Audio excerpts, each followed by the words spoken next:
جس موضوع پہ میں بات کرنا چاہتا ہوں وہ ایک ایسا موضوع ہے جس نے پوری امت مسلمہ کی دل آزاری کی ہے، اور وہ ہے سویڈن میں جو قرآن شریف کا جو ایک دردناک جو آپ نے اپنی اسکرینز پہ دیکھا، جس طرح بے حرمتی کی گئی، جس طرح آگ لگائی گئی۔ جی مائک لے کے آگے چلیں۔ جس طرح وہاں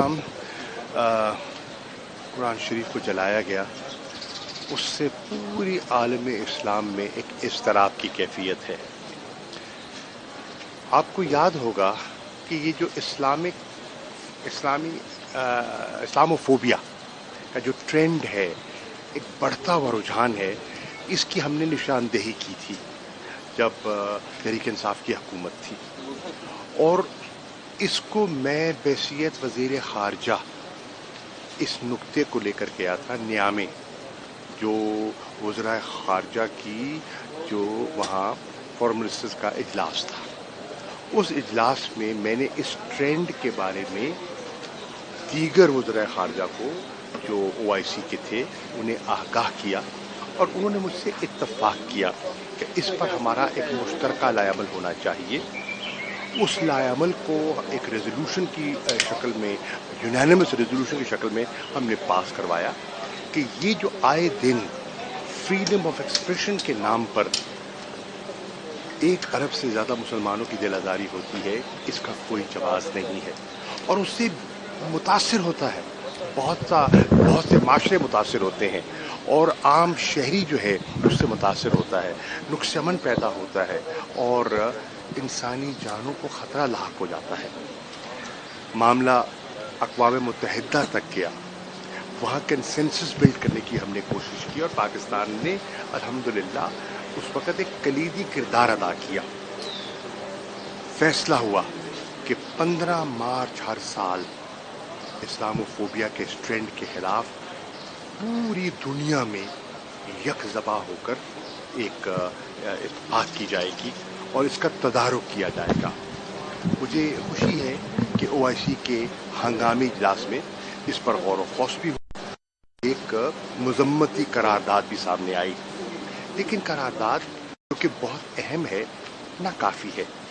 اس پہ ہمیں سوچنا ہوگا کہ آئے دن ایسے واقعات رونما اگر ہوتے رہتے ہیں اور پوری دنیا میں اس کا ایک ری ایکشن آتا ہے، تو اس کا حل کیا ہے؟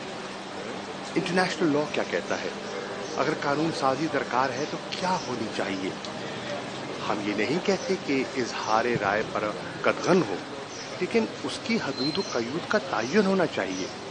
اظہار رائے کا میں خواہش مند ہوں، لیکن اظہار رائے جو کسی کی دل آزاری کرے اور کسی کی جان کو خطرے سے دوچار کر دے، یہ کیسا اظہار رائے ہے؟ تو اس پہ ریفلیکٹ کرنے کی ضرورت ہے۔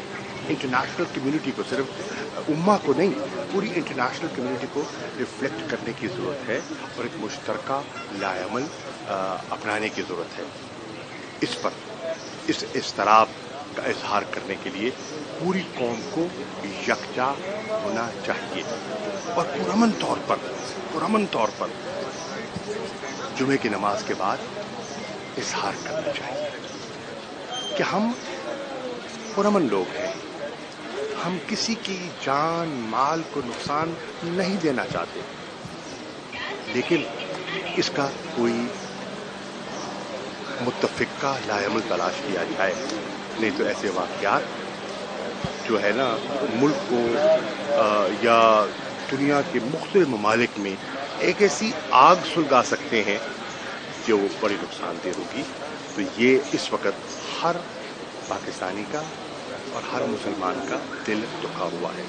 صاحب، موجودہ حکومت IMF کے معاہدے کو اپنی کامیابی قرار دے رہی ہے، آپ اس معاہدے کو کس طرح دیکھ رہے ہیں؟ کہ پاکستانی قوم کے لیے بہتر ہے یا آپ لوگوں نے بہتر کیا تھا معاہدہ؟ دیکھیے، عرضی ہے، ایک معاہدہ ہوا ہے، ایک 9 ماہ کے لیے $3 بلین کا سٹینڈ بائی ارینجمنٹ جو ہے وہ آپ کے سامنے آیا ہے۔ اس سے یہ تو ہوا ہے کہ جو امیڈیٹ ڈیفالٹ کا خطرہ تھا وہ ٹل گیا، اس حد تک یہ اس معاہدے کی افادیت کا احساس بھی ہے، لیکن سوال یہ ہے کیا یہ حل ہے؟ یہ حل نہیں ہے، یہ ایک سٹاپ کیپ ارینجمنٹ ہے، اور اس سٹاپ کیپ ارینجمنٹ میں آپ کے چند ماہ گزر جائیں گے، اس کے بعد کیا ہوگا؟ ہمیں اس کا حل تلاش کرنا ہوگا، ہمیں اپنے ہاؤس کو آرڈر کرنا ہوگا، ہمیں جو اکنامک ریسٹرکچرنگ ریکوائرڈ ہے اس کی طرف آگے جانا ہوگا۔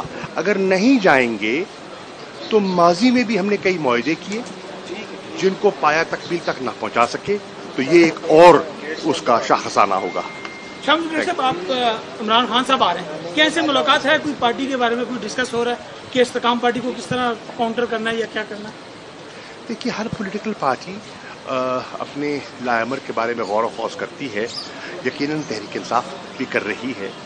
ہم سیاسی طور پر، قانونی طور پر پرامن طریقے سے آگے بڑھنا چاہتے ہیں، اور انشاءاللہ بڑھیں گے، آئین اور قانون کے دائرے کے اندر رہتے ہوئے۔ وہ تشریف لا رہے ہیں، ان کے کیسز ہیں، وہ جب بھی عدالت طلب کرتی ہے حاضر ہو جاتے ہیں۔ میرے کیسز ہیں، میں حاضر ہوا ہوں یہاں ملتان۔ کل 5 کیسز ہیں، مجھے وہاں حاضر ہونا ہے، اور وہاں